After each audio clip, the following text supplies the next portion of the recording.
KaraokeBooks. The Adventures of Ferdinand, Count Fathom. Tobias Smollett. Audiobook. Chapter 55. After divers unsuccessful efforts, he has recourse to the matrimonial noose. Chancing to meet with one of his acquaintance at a certain coffee-house, the discourse turned upon the characters of mankind, when, among other oddities, his friend brought upon the carpet a certain old gentlewoman of such a rapacious disposition, that, like a jackdaw, she never beheld any metalline substance, without an inclination, and even an effort to secrete it for her own use and contemplation.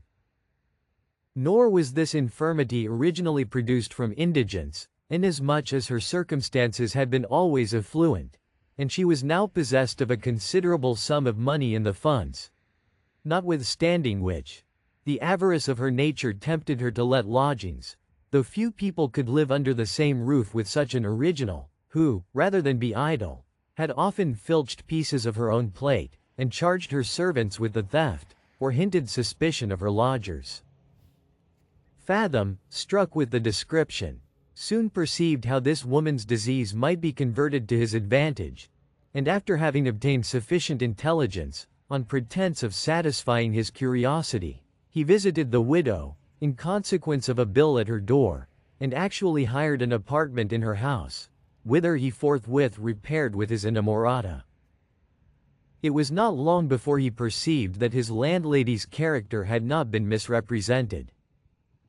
He fed her distemper with divers inconsiderable trinkets, such as copper medals, corkscrews, odd buckles, and a paltry seal set in silver, which were, at different times, laid as baits for her infirmity, and always conveyed away with remarkable eagerness, which he and his Dulcinea took pleasure in observing from an unsuspected place.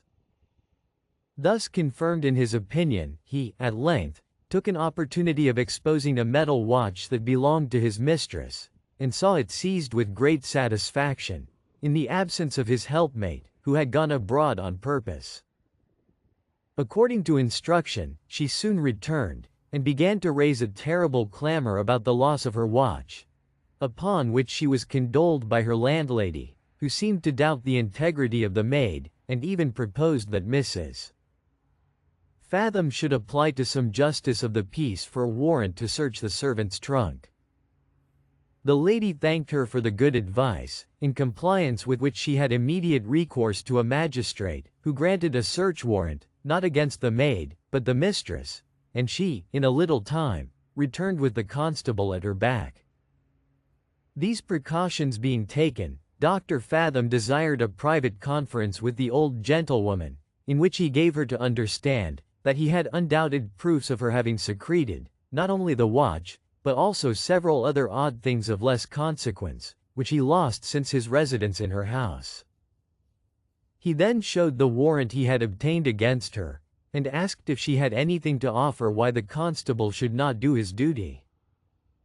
Inexpressible were the anguish and confusion of the defendant, when she found herself thus entrapped, and reflected that she was on the point of being detected of felony, for she at once concluded that the snare was laid for her, and knew that the officer of justice would certainly find the unlucky watch in one of the drawers of her scrutoire.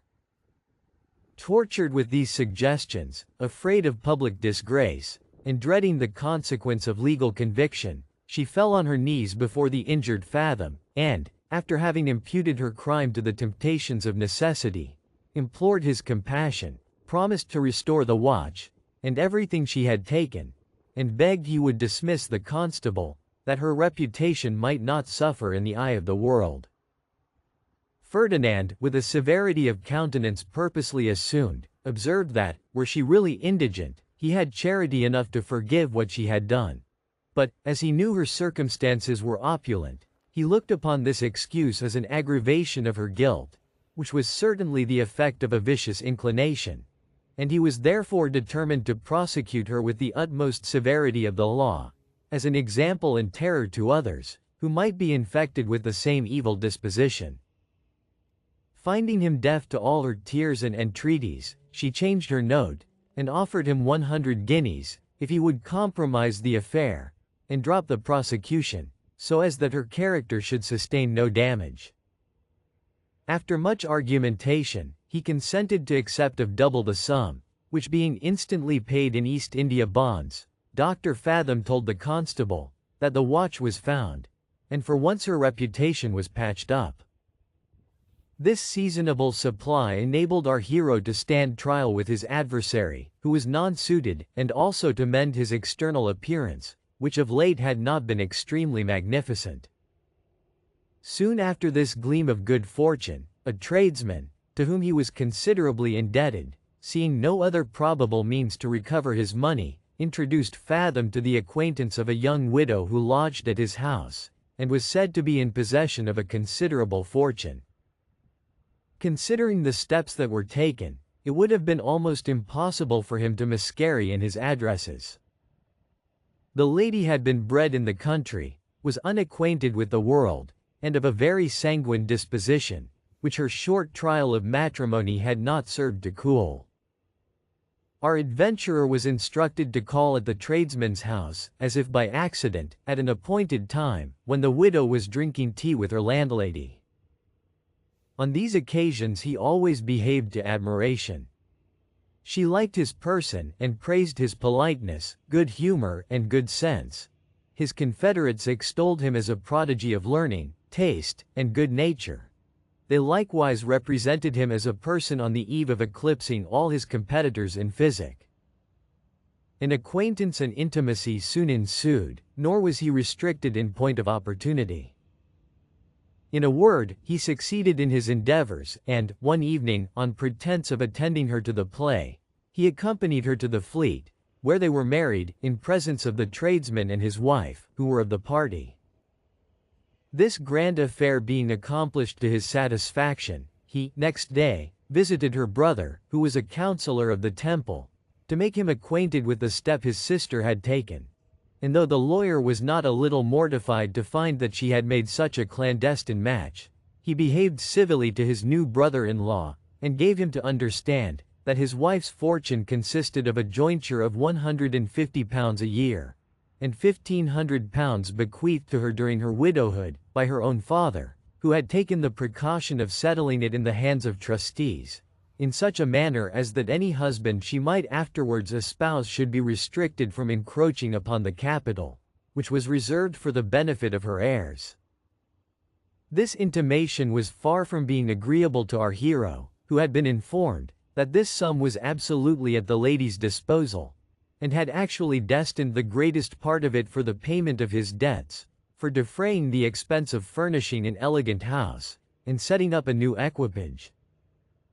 Notwithstanding this disappointment, he resolved to carry on his plan upon the credit of his marriage, which was published in a very pompous article of the newspapers.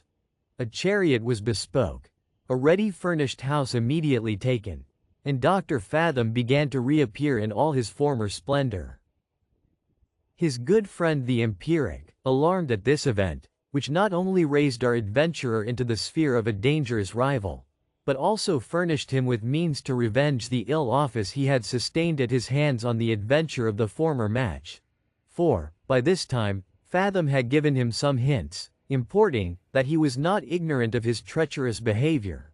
Roused, I say, by these considerations, he employed one of his emissaries, who had some knowledge of Fathom's brother-in-law, to prejudice him against our adventurer, whom he represented as a needy sharper, not only overwhelmed with debt and disgrace, but likewise previously married to a poor woman, who was prevented by nothing but want from seeking redress at law. To confirm these assertions, he gave him a detail of Fathom's encumbrances, which he had learned for the purpose, and even brought the counselor into company with the person who had lived with our hero before marriage, and who was so much incensed at her abrupt dismission, that she did not scruple to corroborate these allegations of the informer. The lawyer, startled at this intelligence, set on foot a minute inquiry into the life and conversation of the doctor, which turned out so little to the advantage of his character and circumstances, that he resolved, if possible, to disunite him from his family, and, as a previous step, repeated to his sister all that he had heard to the prejudice of her husband, not forgetting to produce the evidence of his mistress, who laid claim to him by a prior title, which, she pretended, could be proved by the testimony of the clergyman who joined them. Such an explanation could not fail to inflame the resentment of the injured wife, who, at the very first opportunity, giving a loose to the impetuosity of her temper, upbraided our hero with the most bitter invectives for his perfidious dealing. Ferdinand, conscious of his own innocence, which he had not always to plead, far from attempting to soothe her indignation, assumed the authority and prerogative of a husband, and sharply reprehended her for her credulity and indecent warmth. This rebuke, instead of silencing, gave new spirit and volubility to her reproaches, in the course of which she plainly taxed him with want of honesty and affection, and said that, though his pretence was love, his aim was no other than a base design upon her fortune. Fathom, stung with these accusations, which he really did not deserve, replied with uncommon heat, and charged her in his turn with want of sincerity and candor, in the false account she had given of that same fortune before marriage. He even magnified his own condescension, in surrendering his liberty to a woman who had so little to recommend her to the addresses of the other sex. A reflection which provoked this mild creature to such a degree of animosity, that, forgetting her duty and allegiance, she lent him a box on the ear with such energy as made his eyes water. And he, for the honor of manhood and sovereignty, having washed her face with a dish of tea, withdrew abruptly to a coffee-house in the neighborhood, where he had not long remained, when his passion subsided, and he then saw the expediency of an immediate reconciliation, which he resolved to purchase, even at the expense of a submission. It was pity that such a salutary resolution had not been sooner taken. For, when he returned to his own house, he understood that Mrs. Fathom had gone abroad in a hackney coach, and, upon examining her apartment, in lieu of her clothes and trinkets, which she had removed with admirable dexterity and dispatch, he found this billet in one of the drawers of her bureau. "Sir, being convinced that you are a cheat and an impostor, I have withdrawn myself from your cruelty and machinations, with a view to solicit the protection of the law. And I doubt not but I shall soon be able to prove, that you have no just title to, or demand upon, the person or effects of the unfortunate Sarah Mudie." The time had been when Mr. Fathom would have allowed Mrs. Mudie to refine at her leisure, and blessed God for his happy deliverance, but at present the case was quite altered. Smarting as he was from the expense of lawsuits, he dreaded a prosecution for bigamy, which, though he had justice on his side, he knew he could not of himself support. Besides, all his other schemes of life were frustrated by this unlucky elopement.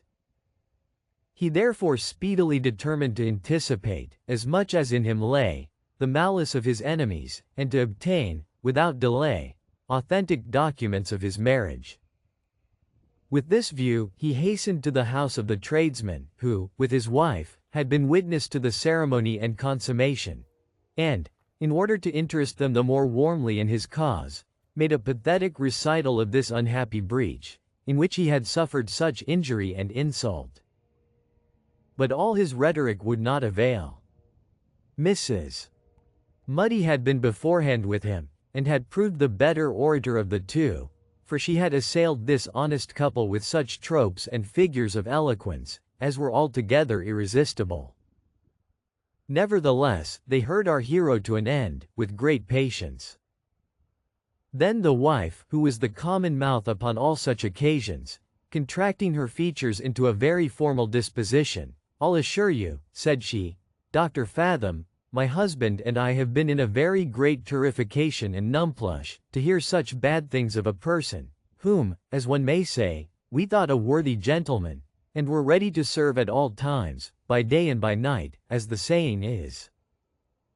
And besides, for all that, you know, and God knows, as we are industrious people, and work hard for what we get, and we have served gentlemen to our own harm, whereby my husband was last Tuesday served with a cicerary, being that he was bound for an officer that ran away.